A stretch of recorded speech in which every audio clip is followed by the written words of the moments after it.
Hey, welcome back to another episode of OpenLab. I'm Jeff, and hello, Kim. Hello, Jeff. Hi, everybody. I like where you are. It's a Yeah, beautiful remote. You can be on the beach. I know, it's great, and apparently this blurry effect around I think that's just the humidity. Yeah, I think that's it's it. just the heat waves, not the fact that I don't have good lighting. That's all it is. It's heat waves. That's There's my always a story, and I'm technical sticking to it. problem. Yeah, there you go. There you go. How things been? Not bad. I mean, I wish I was on the real beach, but Yeah. other than that, they've been all right. No guests this week, so just you and I chatting. No, it's just us. And you know what? We're going to do our best. We were just talking about this. We're going to do our best to fill up an hour and not, bore everybody. And yeah, we've got information, we've got some things to talk about. So, yeah. And as always, post your questions in the comment section and we'll do our best to get to them. Yeah, we're doing things a little different this week. So you just can't join the swag contest by that's right. saying hi. You actually have to work for it. So you'll either have to answer a question or give us a question. So yes, exactly. So for all of our Amazon sellers out there, the question for today is, what was the very first thing that you ever sold on Amazon? So if you put your answer in the comment section, you'll automatically be entered to win the swag. Oh, there you go. And if you're not an Amazon seller and you're just curious, then just throw a question in there. Sure. So, yep. Yeah.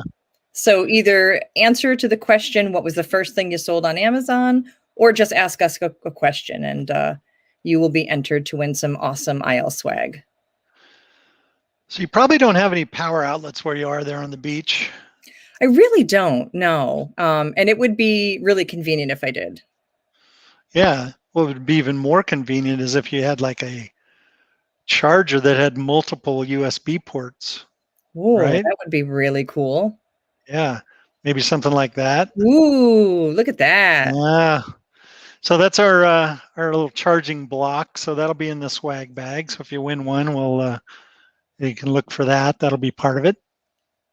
I think that came in handy for you. Well, it's been a year or so ago, right? Yeah. It definitely did. Do you remember we went to that crazy show at the Double Deuce? Oh yeah. How could I forget that? Yeah, it was a good night. Nobody died. So that's right. But I was thinking, like when we were trying to film the show and the phone battery was getting low, and it would have been really cool to have, something to plug our USB cord somewhere to plug it into the wall.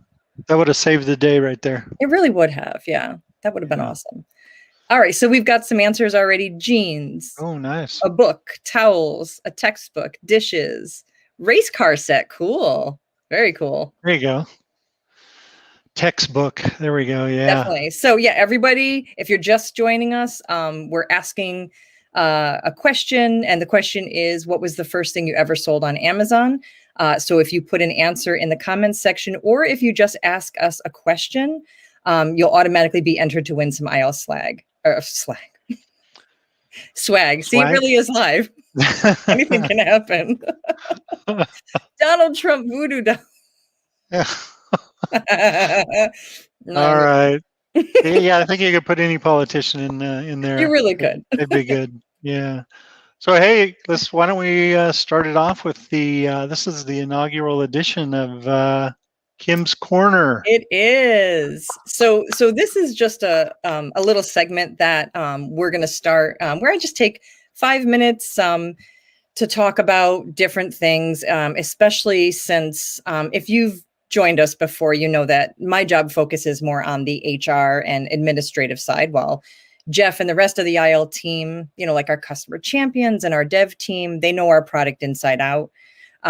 So I'm slowly starting to learn more about what the IL applications and tools do. So, each time I do a Kim's Corner, I'll just be talking about different tools and features that IL offers as I learn more about them. So we recently posted a blog about IL Print. So I thought I would kick off this inaugural episode with the same topic. So If you already Oh, use very good. Inventory Lab, you're probably familiar with IL Print. If you're not, it's our tool for setting up your thermal printer for labels. So if you are new to IL, or even if you've been a longtime user, there might still be some things you don't know about IL Print. So I thought I would share some of those things today. So the first thing is, it's important to keep in mind that IL Print only works with Dymo, Brother, Rollo, and Zebra thermal printers. So it's not compatible with standard printers, but you can use it with either a PC or a Mac. You can customize your labels as you print to accommodate different workflows. So if you tend to pack as you list, you can print labels as you scan your inventory, or you can print all the labels at once after all the items are added to a batch, whatever you prefer. You can also include expiration dates for products on labels when they're entered while you're listing. If you ever need to reprint your labels after a batch is closed. So for example, if you were going along and you were creating your batch and you just forgot to print the labels, you can go to list and then closed batches, or you can do it right from the inventory pages anytime. If you need to switch your label size quickly while you're listing, you can just click on print settings and go ahead and make that change. And if you have sub accounts, especially if you have employees who use sub accounts, each one of those sub accounts can have their own printer and options set up that are completely separate from the owner account. So if one person who's using the owner account likes things set a certain way, and instead of having to go in and change that when you open up a sub account, you can just have your own settings, which is really convenient. And if you have any questions about IL Print, you can certainly put those in the comments. And most likely I'm going to ask Jeff to answer them, since I'm just starting to feel my way around all of our awesome IL tools. And as always, if you have any questions or concerns with IL Print in the future, or with anything related to IL, feel free to drop us a line at support@inventorylab.com. You can also check out our customer support portal or our community forum at inventorylab.com/support.html. You can browse our FAQs, our support articles and videos, or just ask other users to help with your questions and troubleshooting. And if you're an IL user, then of course you can always submit a support ticket as well. And that pretty much does it for the first official Kim's Corner. Very nice. Yeah, that's some good info about IL Print. Absolutely. Really does help when you can print on those thermal labels. Really Definitely. streamlines it. So, but you can still print on the 30up labels in Seller Central if you don't have a thermal printer yet. So Absolutely. you always got to fall back. We do have a question already about nice. IL Print. So at Inventory Lab, can we connect a wireless Dymo to work at the same time when doing IL printing? Yeah, we don't support officially the wireless printing, but we have several customers that have been able to get the wireless Dymos to work. So you might want to post by going into the community forum here. If you just go up to Resources Help Center, or Resources and actually Community Forum, there's a direct link there. You can ask the community there and see if anybody else has ever had any success with that. You could also reach out to support, and we could probably look up some of the old cases to see which model of Dymo has worked in the past. We don't provide official support for it yet, but we know it has worked in the past. It's just kind of finicky, so it's worth a try, I suppose. Some people get it to work just fine. And the problem with printers, is everybody's computer is a little bit different. And so your settings could be a little bit different than one person's, and especially on Windows, where you can customize them so much more so than, say an Apple or a Macintosh. I'm dating myself calling it Macintosh. Everybody calls them Macs now. But yeah, you can you get those customized Windows setups, and sometimes it, and then also with extensions, those can, wreak havoc. We'll show you how to test for that later on when we get into some quick tips, or some tips from support actually. But yeah, it's possible you can get it to work. It's just we don't officially support it. It's kind of a non-answer. It's an answer, but we do, but we don't. we'll do as much as we can to help you. It's just the resources we have for the connected printers are, we have a lot more resources that way. So, and I know you can't get it to work very well on by doing it on an iPad and trying to do the wireless printing that way. I don't know if anybody's ever actually gotten that to work. I know we've had questions about that, but yeah. Yeah. But I know for sure with the thermal printers, obviously the ones that, were mentioned, that's probably your best bet. So right. Yeah. We've got some more answers too. I'm always curious about, what people are. Oh yeah, for sure. So small appliance. I love SQ's answer, a boring old book, because that's all I was approved for. Emerald Lagasse stainless steel frying pan. Cool. Nice. You want to take? Can we do a couple more questions? Yeah, we could do. Right. Yeah, why not? Right. We'll just jump right into Q&A. Yeah, sure. So the Medtrepreneur Inc. asks, my question would be, can we use 2 laptops to work at the same time with the wireless Dymo and IL printing? If you get the printer to work, you should be able to get it to work off of either laptop.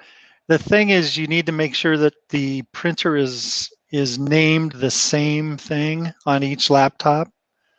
So we actually have a pretty good article on employee considerations with multiple printers, and it kind of goes into details. Let me see if I can find that article. It's printer considerations for multiple employees. And so, if they were on their own sub account, is the best way to do that. And so, let me just share my screen here. Take off the Q&A. So the easiest way is use 2 sub accounts, and you do have 2 sub accounts with your subscription. But you just go up to my account and go down to the sub accounts area to add them. Kind of goes into detail on how to do that. But then the key part is, when you're, so each person can use that same printer. You just set it up on that sub account if they're using their own sub account. But if you're using just the same sub account, like a single account login, there's also a way to do it, and that's where you have to have the name. So right here is a good example. Computer A is using the Brother QL570. The name is Brother QL570. So if Computer B is using the QL500, their default name is the QL500. So if you edit the name so that both are Brother 5, it'll allow the use of each printer without requiring printer setup each time. Oh, that's great. Because otherwise you'd have to switch back and forth. So it's just about the name. So those give a couple of examples. So like if you're both using the Dymo 450 label writer, you want to make sure that they're just called, maybe it's Dymo 450 Turbo, just call them Dymo 450. And then you won't have to swap around on that login. So what would happen is if on your laptop and you're logged into the same account, because we allow that, you can be on 2 different computers and logged into the same account. You have a printer attached to yours, and then somebody has another laptop, they're logged in as well, and they have a different printer attached. This is a little bit different situation, but since we're here, I figured I'd talk about it. So you want to make sure that you install both printers in both computers with the same name. So you call them both Dymo 450. And that way you don't have to keep reinstalling your printer for your laptop, because every time the other person uses their printer, if you don't change the names, then they have to keep installing theirs, which blows out your install. So if you use the same name, you don't have that problem. So, but if you're going to share a printer, you should be able to do that as well. Just make sure you're calling it the same name when you install it. I think that will work. I mean, it's worth a try. I've never done it myself, but in theory, it looks like it ought to. If you could get the Wi-Fi printer to work, or the wireless DIMO to work, then you may be able to. That's not something, again, that's not something we support because it's a wireless. Normally we deal in connected printers. Okay. All right, great. And why don't we do one more question about the printers? And then I know we've got some other things, and we'll try to get to some more questions later. Can I add information on an item after I already set it up for shipment? All right, this isn't really specifically print, but it was already assigned a box and shipment, and I forgot to add expiration dates on OTC. Yeah, this comes up a lot. You'll forget to add an expiration date on an item, and then you'll get the little red error message popping up down here. So see if we have any. I'll just create a new batch real quick. Oh, got it. I don't need that. So I'm just going to use my usual folders. In fact, let me just switch out of this one. This is not our test account, so I don't want to do it there.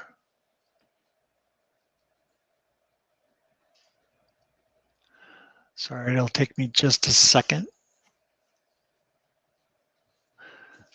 If you have box content on, it makes it really easy to change that expiration date. So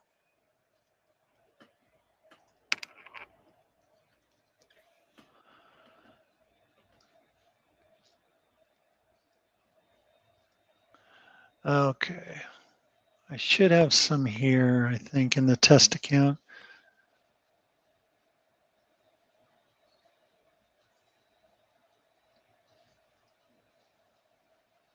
Okay, so when you have your most likely your shipments are going to be in your working shipments window by the time you get the error message. Like you've sent all your box contents to Amazon, and then you get back the red error box here that says, oh, hey, there's an expiration date missing on an item.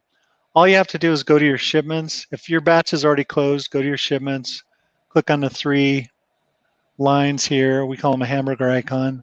Go to box content.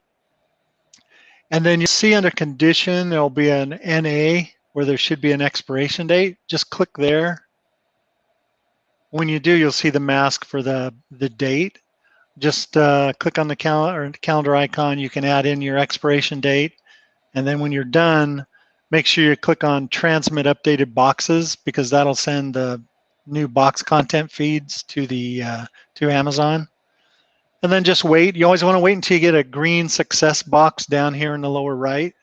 As soon as you get the green success box back, then you know that Amazon's accepted that. You don't have any more errors.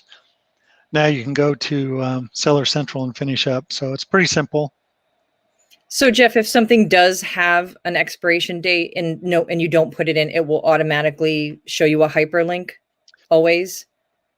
Yeah, if you don't have anything here, so like on, if there's no date entered, you can always add it. You okay, just great. Go to the NA and hover over it like I'm doing. Yep. And then it's clickable, and then you can add it. And you can go back and change it too if you put in the wrong date. So it's easy to change.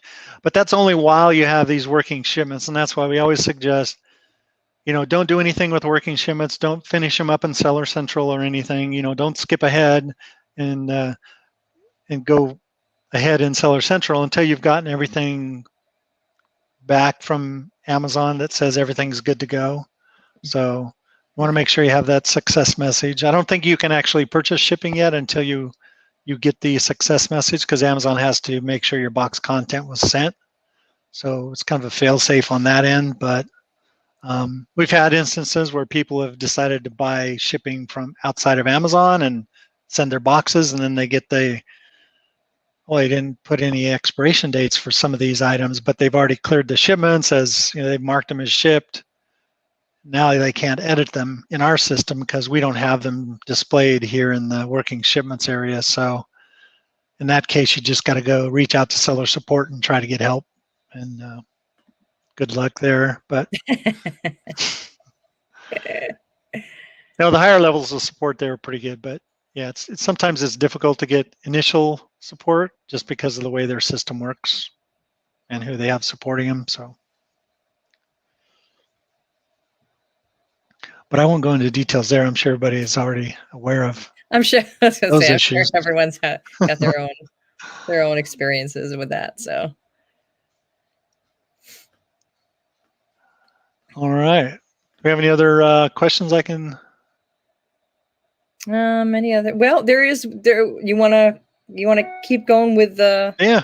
There is another printer question from Anthony. He says, printing with thermal. This may be a Rollo machine issue, but has anyone else had the issue where the printer will double or triple print the shipping labels, especially when there is many boxes? Oh, interesting.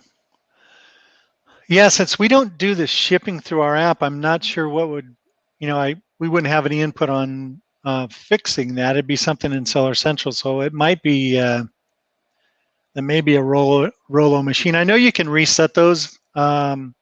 Maybe it's sometimes we did have that problem with our item labels at times where it would print extras or multiples, and you kind of teach Rollo the size of the label. So you have to go through the reset process, Anthony. Maybe try that. I think it's a matter of just feeding the label in and then holding the button, and it goes through a check where it measures the label and calibrates itself. That may be what needs to be done. Sometimes those printers need recalibrated. Dymo does occasionally need to be recalibrated. They just kind of get out of whack. So you might try looking that up. You could also post in the community forum too on our support portal and see if anybody's had that issue. That's probably a good idea to see if it really is something that's kind of, that pops up a lot with Rollos specifically. Nate just mentioned that his prints a blank label at the end of the shipment. So maybe it is, like you said, Jeff, like a recalibration issue. Yeah.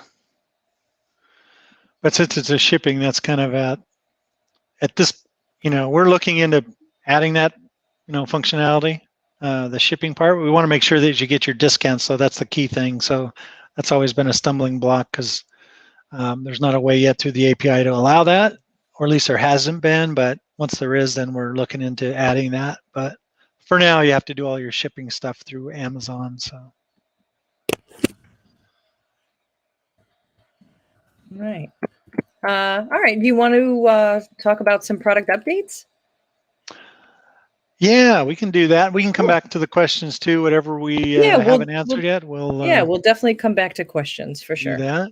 So, what we've done recently with product updates. This is one that was requested quite a while. And it's the totals bar along the bottom, and it's mainly useful for those that have employees and maybe they don't want to reveal all of their financial information to the employees that have working for them. So I'll show you here on an account. I'm just going to ignore that. So I'm just going to add this one item into the batch. And when I do, you can see that the totals are here along the bottom. We have a graph that shows you the buy cost and the fees from Amazon and then your net profit. So we've gotten this request to turn that off, and you can have it turned off by sub-account too. So all you have to do is go to the list and then click off the totals bar, and that will turn that off for all the accounts. And I think, I'm not sure if that's also, I think it's a sub-account also. We get so many updates. Let me just check on that. But anyway, that way it won't show the totals of the batch, like your net profit and that sort of thing. So, and if you search for totals bar in our support portal, you can get right to the article. And again, you activate it and deactivate it right there.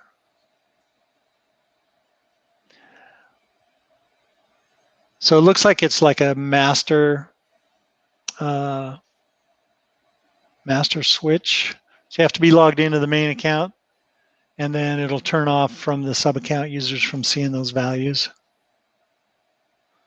Sometimes you want to see them, sometimes you don't, but so we give you that option. So Let's see. The other one, we had an issue with, I think I pointed this out. Oops. Pointed this out the last time, but when you were looking at we had a Prime offers option, and Amazon changed the way that looked. And so we actually don't have a Prime offers page that we can go to anymore. So when you click on the Amazon offers, it takes you to the list of offers for an item. And then what you would have to do, let's say I want this one. Yeah, I'm going to click on that one there. I think I actually clicked on too many. I was impatient, which happens with me. I clicked too many times. So let me just do it again. You get so used to fast internet, and then when there's any bit of a lag, you get, we just lose our minds. Yeah. So this is what slides. It's this slide out thing, so you can see the offers, but it's not just Prime offers, it's every offer. So what you have to do is click here on filter, and then just click on Prime. Okay, so they basically just like all the other offers, yeah. Okay. Right, yeah. So that's what you have to do. It's basically a mouse click or two.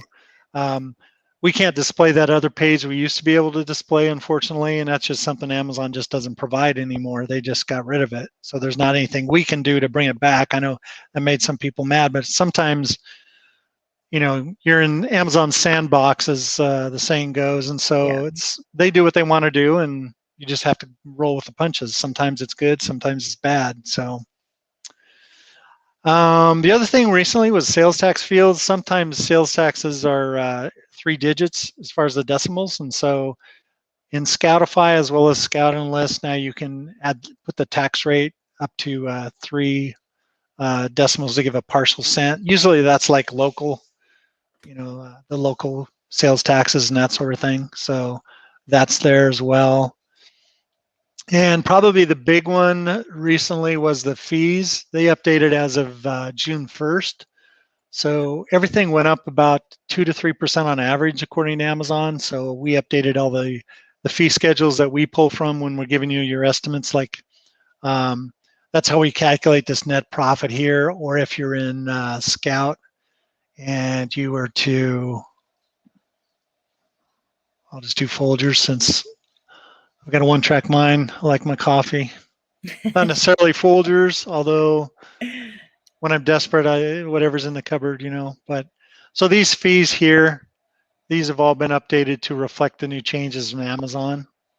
And when we get into Amazon news later on, we'll have some more information on some other fees that are coming up. But there's also some changes coming. I can't talk about now. I was hoping I could talk about it today, but maybe by the next OpenLab, we'll be able to talk about the latest update coming. Yeah. Hey, just a quick question. So if you're selling on Amazon and Amazon is hiking up the fees, first of all, do they typically do that specific times a year? I mean, is it typically? It's usually about this time of the year. Sometimes it's in the fall, but it's usually, I believe it's only once a year or so that they do it, when they do it. And do they notify sellers automatically, or is that something you just have to stay on top of yourself? They do, yeah. They'll tell you in their news.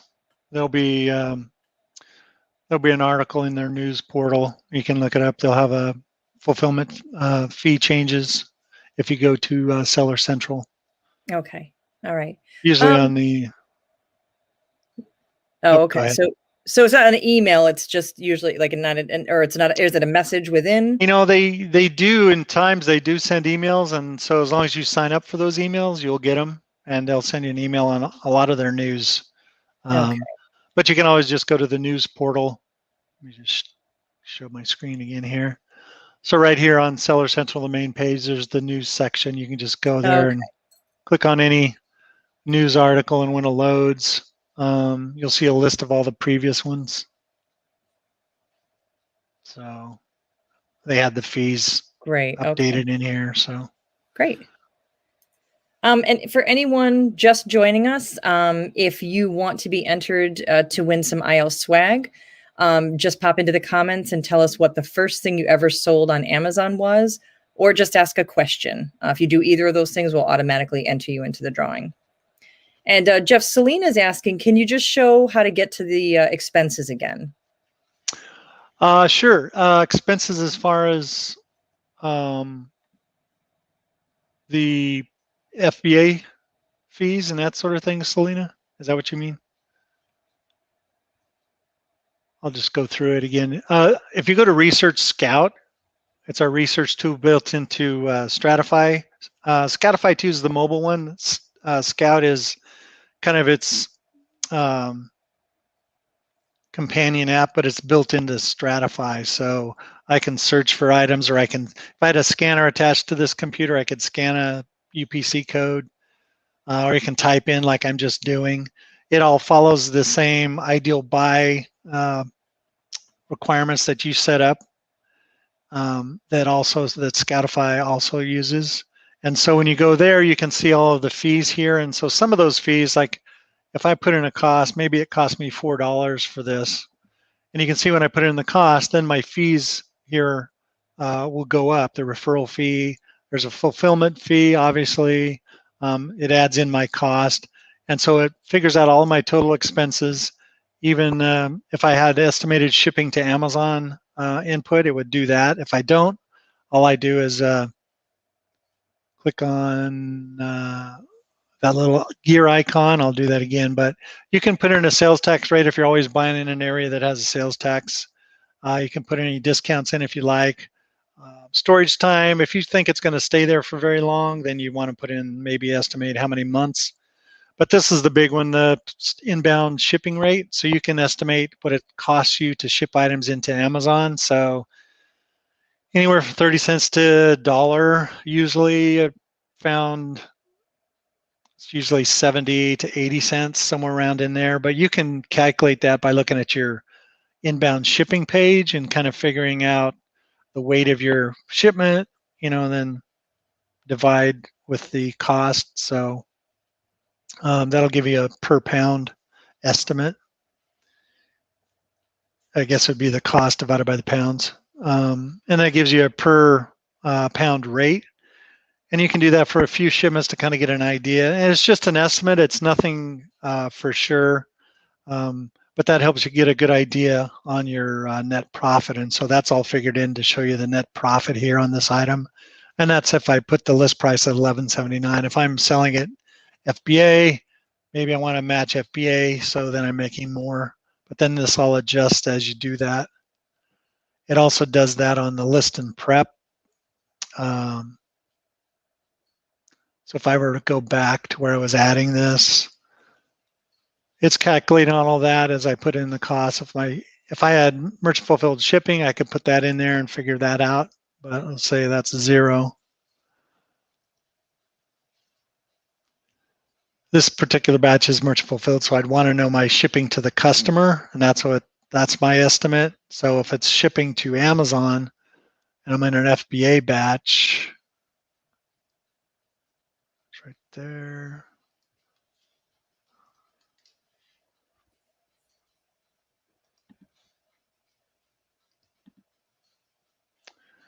And then you see the net profits figured because it calculates the shipping based on what I've added in here. I don't have any here, but I could put in, maybe I put in $1. I just click on that rate and it automatically opens up. So then I can just save that and click back. And then my profit has changed. So it's pretty simple to change. You just click here. And then we'll recalculate as we do. So that's available on Scoutify, Scout, and then also on the list.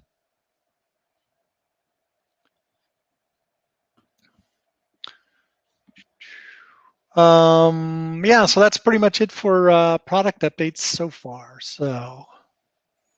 All right. So what do we have next? Tales from support? Yes, we could use this fancy. Let's do it. Are you ready for it? Okay. I'm so ready. Okay, hang on to your desk, folks. Is it going to be scary? It's scary. We should have some spooky music too. Oh, okay. Well, I can toss that in there. Here you go.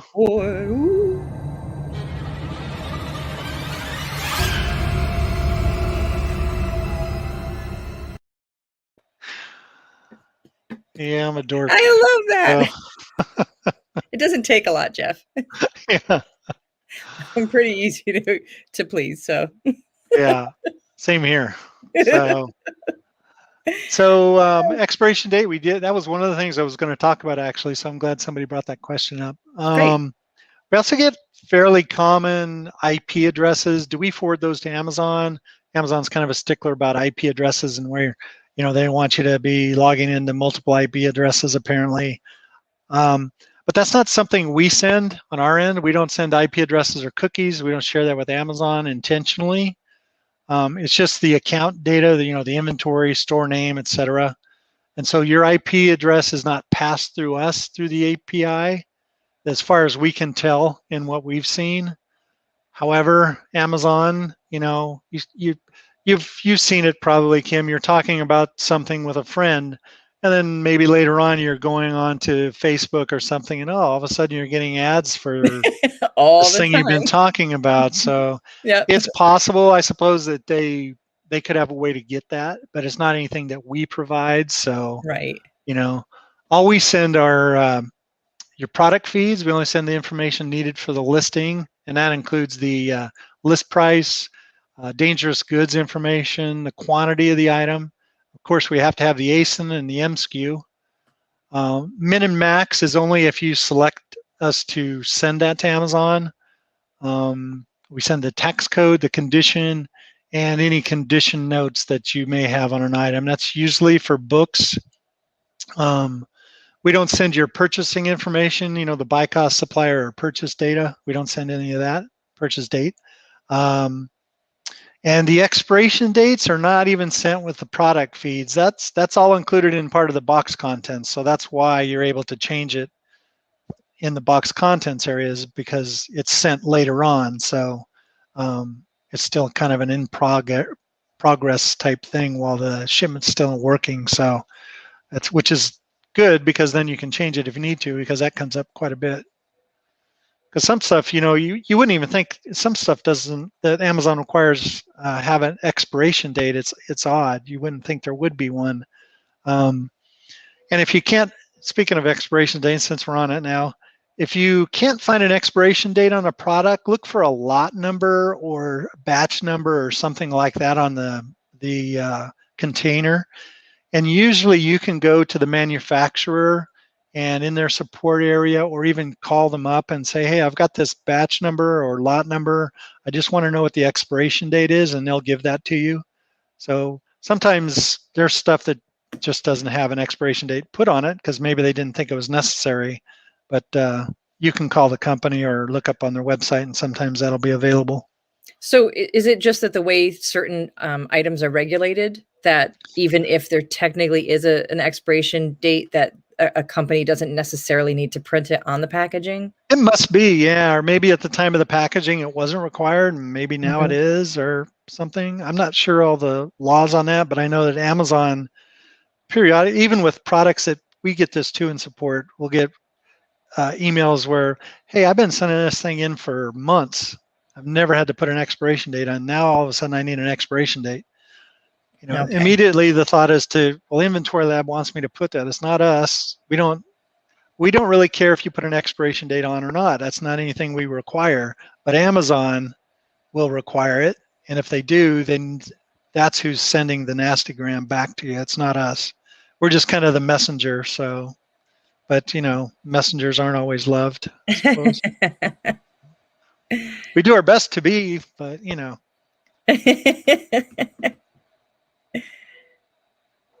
But if you're just curious, you're unsure, you can always fill out a ticket and just go right to support. And then it pops up a little mask here. You click contact us.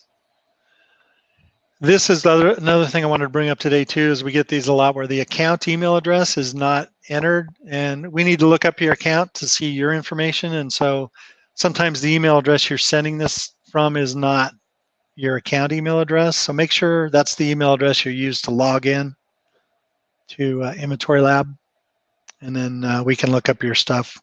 We have ways of doing it otherwise, but it just takes longer. Oh yeah, third-party plugins, how to disable those. So We had a recent issue with Helium-10 had an extension, and they've since fixed it, but it was causing a display issue where you couldn't scroll down. And so what you had to do is you go into incognito mode, and I think like in Safari, it's called a private window. But if you go to File in Chrome, you can go New Incognito Window. And what that is it's a window that's not being tracked. There's no extensions on it, nothing. You can still log into Inventory Lab. And so what you want to do is log in and try to do the same thing you just did that wasn't working. And if it's working in incognito, then it's an extension that is affecting the usage of that of our application most likely. So what you need to do at that point then is, it's kind of a process, but you turn off all of your extensions and then log in, make sure it's working properly, and then turn your extensions on one by one, and then go back to the Inventory Lab and try to do that again. And as soon as you can't do it, then the last one that you turned on is the extension that's causing the issue. So that's kind of it's a long process depending on how many extensions you have. So usually people have a lot of extensions, especially Chrome. I know I do. Yeah. But, they got an extension for everything, and I try to get them all. So, so yeah. So that's it for Tales from Support. All right.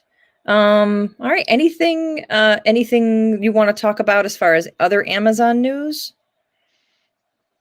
We do have more Amazon news. All right. Yes, some very important Amazon news. And you may have heard, as you can see, the little Giphy I found on the internet. Thank you, internet. Amazon bought MGM, which is kind of interesting. So I saw that and I was like, oh, I gotta have a story about that so I can show this Giphy. Just so you can show I just think that. it's awesome. So yeah. Sorry, Jeff. Don't send a hit squad or anything. But yeah, so they made a deal, $8.5 billion. Wow. That's a lot of dough. That is a lot of dough. But I guess Amazon Prime and stuff, that's kind of good for Prime members, which Sure. they've hit over 200 million now. So that's something. Wow. But what's sad is MGM has the rights to James Bond movies, but not all of the James Bond movies, because the Broccoli family has rights to some of them. So even though they bought it, I think so. And there's some of maybe some of the newer ones, they retained the ownership or licensing or something. So in order to show them, it'll cost them quite a bit more, I'm sure. But I'm sure. Yeah. So let's see. That's one thing. I guess I can. Prime Day. That's that's coming up soon. This month, of Prime right? members. Yeah, June 21st and 22nd. So they finally announced. They did that in I think it was some kind of stockholders thing that they were. They announced the dates. Initially, this article said they weren't sure, but it was going to be in June, and then they got the information after the stockholders phone call that it's June 21st and 22nd. And so as part of that, you can, if you search for the small business, with Amazon Prime, you can save $10 on Prime Day when you spend $10. So if you spend $10 with a certain business, if you go to amazon.com/support small, you can see the eligible businesses, and then you can buy something, and then they'll give you $10 credit to use on Prime. So, that's great. Kind of a good deal. Yeah, if you got to buy something anyway. Yeah, absolutely. Yeah. So let's see what else we have going on. Oh yeah, Jeff's going to space with his brother. I don't know. Yeah, I heard about that. That's something you'd do? Oh, all the time. Yeah. Would you? You'd do that if you had the opportunity? No. Yeah. Never. No. Nope. I find it fascinating, but no, I have absolutely zero desire to get in a rocket ship and go to outer space. Yeah, I mean, we've been to Titusville, Florida, a couple times to watch the SpaceX launches, and they're pretty spectacular. But I just don't know. It's something I would want to do. Listen, Jeff, years ago I went to Epcot, and they have the ride that it's like uses centrifugal force to make you feel like you're feeling the G forces. I couldn't even handle that. And it was a ride. I could not even deal with that. So the next time I went on it, I went on the side that doesn't actually spin. It was too much. Was that the thing where you stand down in like a little bowl and it spins and then the floor drops out? And like if you see it from the outside, like where the employees are, you can see it's like, in a big, like the things at the fair, where you stick to the wall. Yep. Except in this case, you've got a screen in front of you, and Gary Sinise is talking about going to space, and you're strapped in as if you're actually in the ship. It was a little intense for me. So. They've had that ride for a long time. Yeah. I know I'm going to be dating myself, but in 1967, 68, 69, in those years at Oaks Park in Portland, we'd go on these field trips and it was just like this ongoing carnival. And so you could go into this thing and you'd stand down there and it'd spin, the floor would drop, and then you'd be stuck to the wall. But it didn't always work right. Fair. Yes. It didn't always work right. So some people would be sliding down the wall while you're there looking, and you wonder what's going to happen when you get to the bottom. Or like they get chewed up or something. Usually they stop the ride, but I was going to say, if anybody got hurt, that wouldn't be funny. But I'm just imagining people sliding down the wall. The look on their face was the best. I bet it was. Not for them, of course. I'm sure. Just for the rest of you. Yeah. Also, there's something that happened. Fulfilled shipments report. It doesn't include the customer name and address anymore. So if you want to get that, you got to get it from the fulfilled shipments tax remittance, and that's all under reports fulfillment. And then you can get that information. I guess I don't know why they're doing it, but they stopped providing that information. And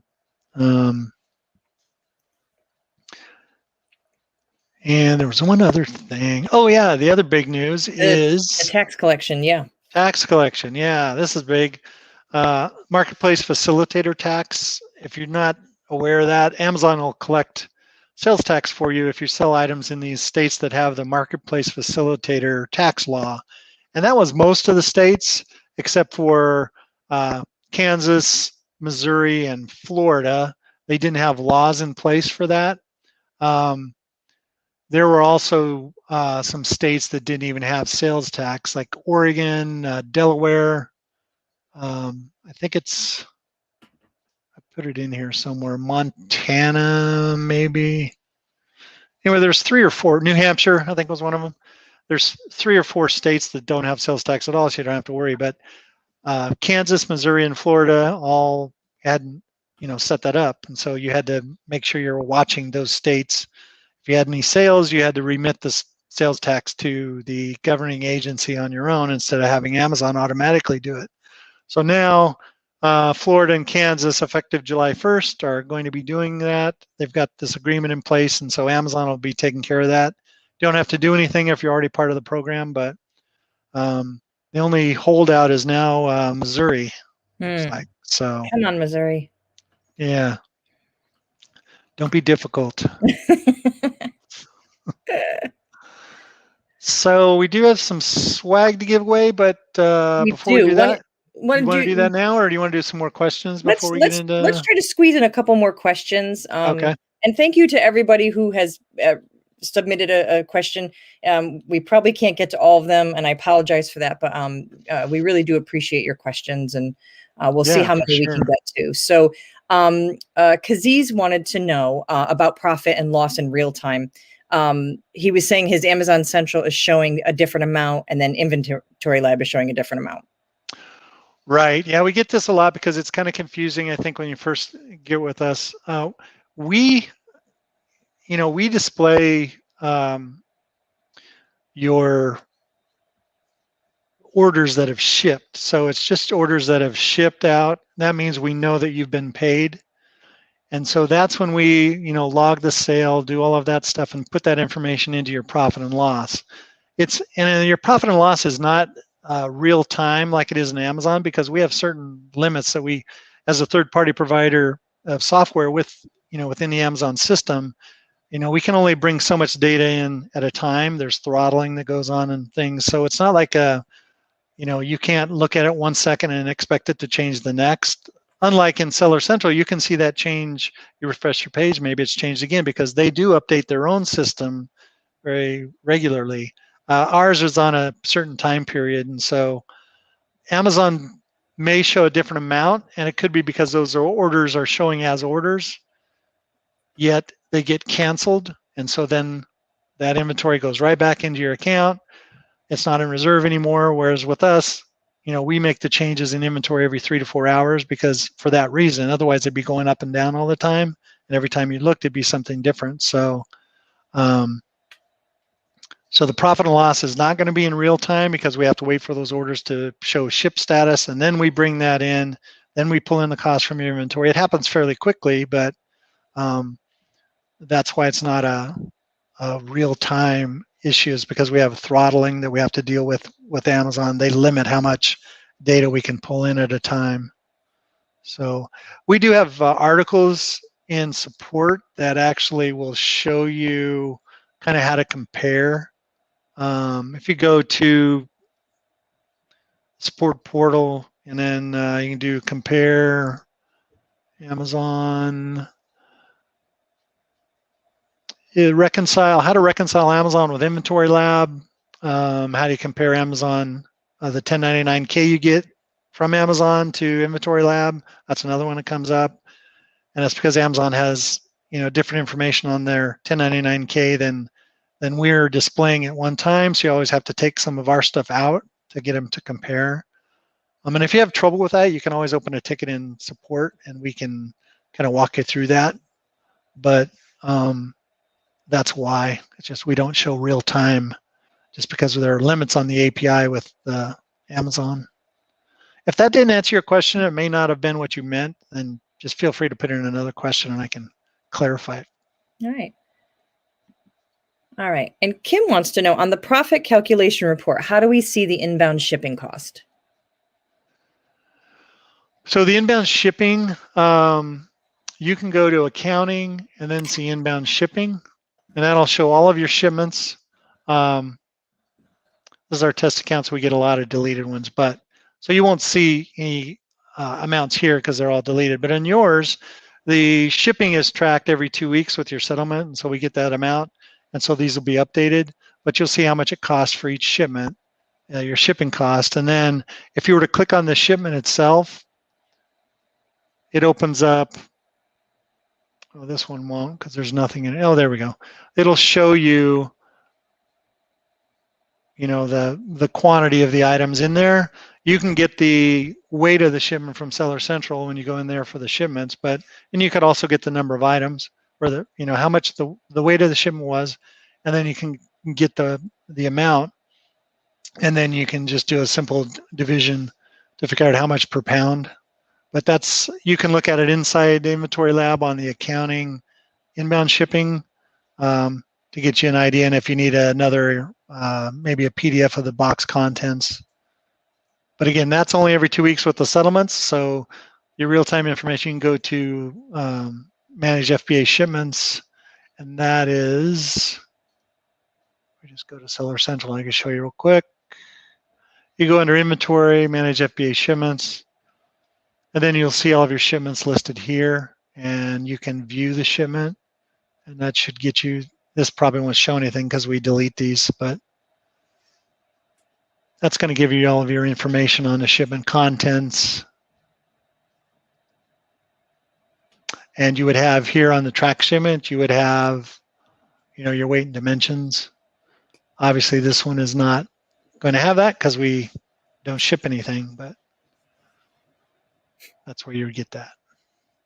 All right. Okay, JR asks, how can you change the starting count value in custom SKUs if you want to reset it? At this time, you can't. That's just an ongoing count. It just keeps going, and that's mainly to keep you from duplicating MSKUs, because you don't want to have duplicate MSKUs in the Amazon system, and so that's kind of a way to prevent that from happening. Otherwise, you'd run into like error issues, and so that's why we have the count. So it's really not, the count is nothing more than to keep your MSKUs unique, and so that's why it's not resettable. Otherwise, you could have it match, you know, an MSKU from before. All right. All right. You want to do one more? Yeah. And then we'll do the drawing. All right. Okay. So SQ asks, once IL creates a shipment plan, can I reject one box without rejecting others or having to list in batch all over again? They recommended one item to go in one box all across the country, and it's pricey. So when you've sent the information for your batch and you get to the proposed FBA shipments page and you have, say, these 2 shipments. This is your shipping plan. If it's before, well, let me just, I could do one real quick and demo it. Again, folders. You can tell I have coffee on the mind. So let me just do 100 of those. 100 of those, add to batch. Submit. Let me get to that. This is where we get of course, it's not going to give me 2. This is the shipping plan page. Now, if you had more than one option here, you do have to create all of them.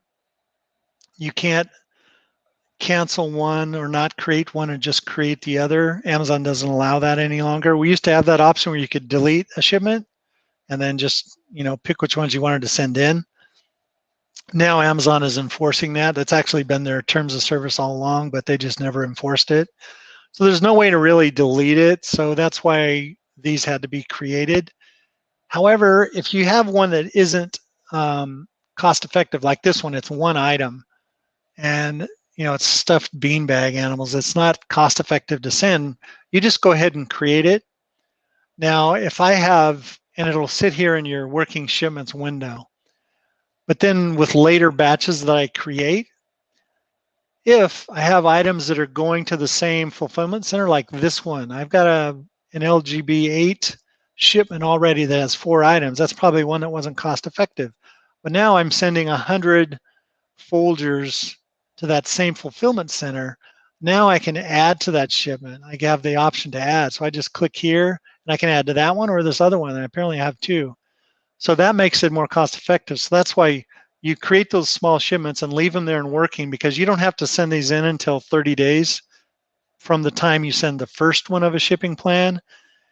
And so as you create later batches, your odds are you're most likely you're going to have other items going to those same fulfillment centers. And so you can then get this situation where I don't have to create a new shipment. I just add to these other 2. And now these shipments are cost effective. So the short answer is yes, is no, you cannot reject one shipment without the others. You have to reject them all or create them all. Of course, we get issues there. But another trick you can do is on this page, before I've created a shipment, say I have this 100 item and maybe I had one with 2. Okay, I don't like that. As long as I don't create any shipments, I can click on this decline shipments and go back. What that does is it confirms it.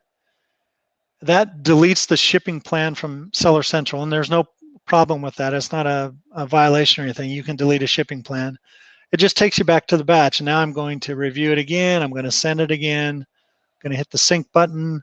I'm going to do this again and see if I get a better shipment designation. Sometimes it will just give you the same one, but sometimes it'll give you a better one. So you can try that a few times, or just decline and go back and then maybe do it tomorrow and see what happens. As long as you haven't created any from that plan, you can reset it. And then that's the easiest way to do it. And that's also why we say when you go into these shipments and they're in this list on your proposed FBA shipments page, make sure you don't have any duplicates. If you see any duplicates, don't create any shipments. Just use that decline shipments and go back. And you can see these are created, so I don't have that option. So it tells you right there. I could try it, but it wouldn't work. All right. All right. So I think it's time to give away some swag. All right, let's do it. I'll let you go ahead and announce. Or I guess we have Andrea doling out the prizes, so she's been figuring it out. So I'll let her just start popping those winners up. All So right, sounds great. So our first swag bag winner is Cesar Carranza. Nice going. All right, Cesar. Cesar. Yeah, congrats. Nice. Make sure you send an email to support@inventorylab.com with your mailing address, and we'll ship that out to you. All right, Cesar. And now next winner. All right, winner number 2, Jama Karush. I apologize if I am not pronouncing that correctly. And the same, Jama, just send us an email, support@inventorylab.com, and send us your mailing address. We'll get that to you. Now for the big prize, the $50 Amazon gift card. Drum roll? Yeah, we should. Drum roll. My camera's shaking as I'm hitting the desk. Jama, thank you, Jama.